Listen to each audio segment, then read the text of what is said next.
There are usually 5 plays that determine the outcome of a game. These are the 5. Man, how in the hell are we damn near at the end of the first quarter and don't have a touchdown in this game yet? Uh-oh. Don't pull the thing out unless you plan to bang. Bombs over Baghdad. You see Tank Dell with the catch. You already know it got called back to a legal shift. How many times we see the Dolphins motioning every damn play? Looks similar to me, but somehow, some way, this play by Tank Dell got called back. What can you do? Refereeing been bad in the NFL. Ain't gonna change overnight. But here we go. We have the Jacksonville Jaguars coming up with this little play that I really like. No Travis Etienne on the field. You don't have Christian Kirk running an over route. You know you got Calvin Ridley out there taking up space. A little screen pass to Dearness Johnson. Look at all the room. So much room for activities. Getting the stepbrothers on. I love this play design. When you don't have Travis Etienne on the field, you have Christian Kirk running across the middle. You have Calvin Ridley on the outside. All the attention is focused on the guys. So are you really going to scheme up a play for Dearness Johnson? Yup. Are you going to get a chunk play? Yup. Oh, you didn't get a touchdown here, but are you going to get a pass interference? Yup. Because that's what the Texans defense does, unfortunately. Second most pass interference call in the league. And the Jags are the best team at drawing pass interferences. Go figure. So, yeah, get a pass interference call. Very next play. Sunshine for the tub. Okay, Jags. Going up 10-0 quick on H-Town, huh? In Houston, too? Boys came out ready to play. When you're going against a division opponent, a team as high as the Texans have been, you got to start fast. And that's what the Jags did. Oh, but the Texans ain't going to lay down. Look at Devin Singletary. Scoot. I see you, baby. That already look clean, too. But tell me this. How come Bills running backs have to get up out of Buffalo before they can ride out? Zach Moss was balling before JT came back in Indianapolis. Devin Singletary, he started getting off once Dameon Pierce got banged up a little bit.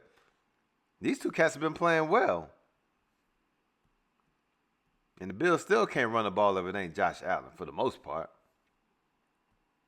So Texans go down and get that touchdown there. But look at this play right before the half. How you gonna let Christian Kirk go down here and get in your ass? You can't give up these chunk plays before the half, man. I'm not gonna question DeMeco Ryans because that dude's a hell of a play caller. And he got the head coaching job for a reason, and he got these boys playing right.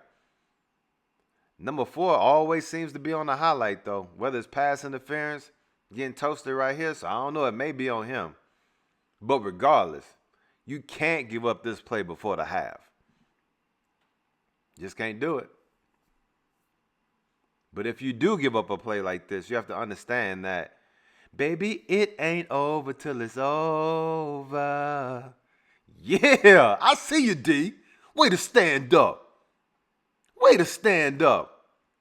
I like the aggressiveness, too, by Jacksonville. Say, damn it, we didn't think we were going to get this close to the red zone. Might as well try to go ahead and get a tub. So I like them pressing their luck.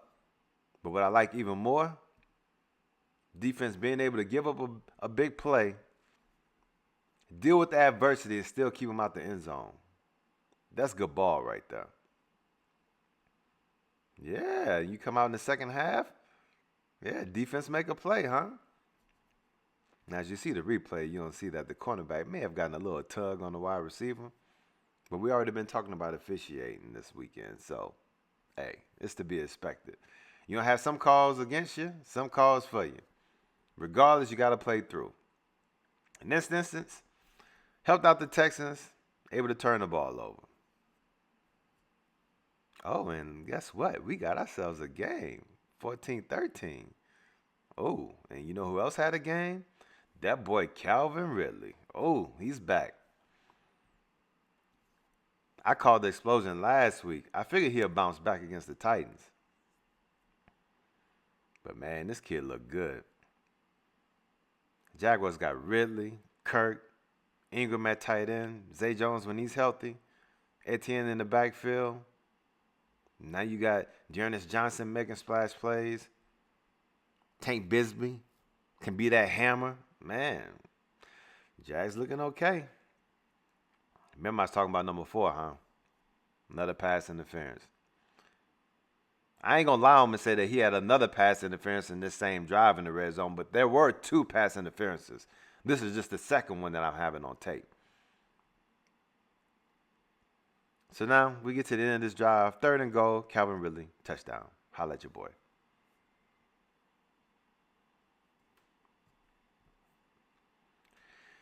Honestly, that ass whipping by the 49ers may have been the best thing that happened to the Jacksonville Jaguars, man. Sometimes you need to get punched in the mouth in order to get right. And as of right now, those Jags look right. Go ahead and get that 2-point conversion. Get the 21-14. Okay, Jags. Okay, I see you. I see you. Who would have thought at this point in the season we'll be talking about Jags, Texans, 2 of the best teams, not only in the AFC South, but in the AFC, period. So here we go. Trevor Lawrence actually got the quarterback sneak for the first time. But there you got illegal motion. So it takes away the 4th and 1 conversion. Have to kick a long field goal. And yes, this is a pivotal play in the game because, as you know, that's going to be the kick that seals the deal. 24-14. So the Texans got the ball, 4th and 1. I mean, I know C.J. Stroud. He's hit on a lot of big throws, being aggressive. I don't know if I like taking a shot there because when they get the ball back now, what? Almost 6 minutes left in the game. But C.J. Stroud going C.J. Stroud. Nico Collins in the zone. These Texans don't have any quit in them, man. It's not too often when you can have a young quarterback like Stroud and have the full team, coaches, players, fans, like everybody's bought in. I don't care how many touchdowns the Texans are down. In this game, they're only down 1, but I don't care how far they're down. Everyone believes that they can be right back in it because this dude's been playing phenomenal football.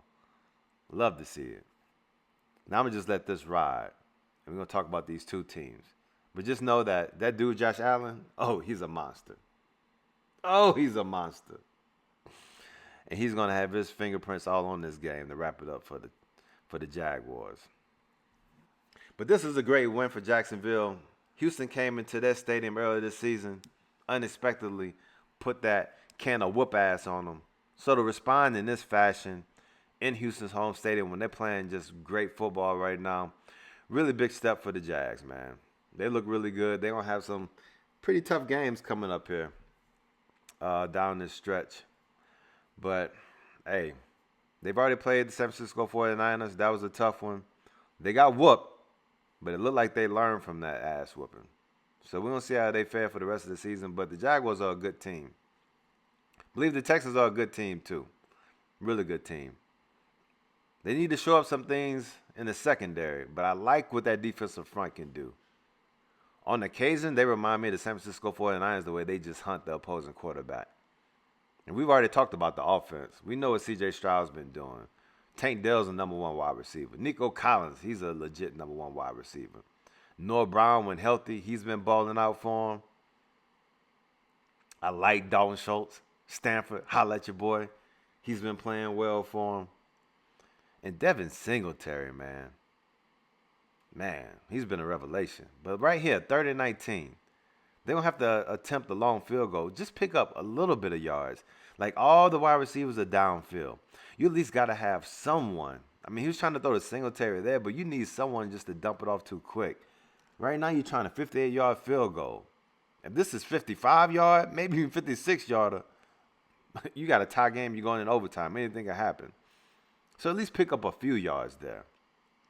But ultimately, man, I like what I see out of both of these squads. And like I said earlier in the video, no way in hell did I expect to be talking about the Texans and the Jags being two of the better teams in AFC. Oh, but here we are. Here we are. And I'm looking forward to seeing those cats ball down the stretch.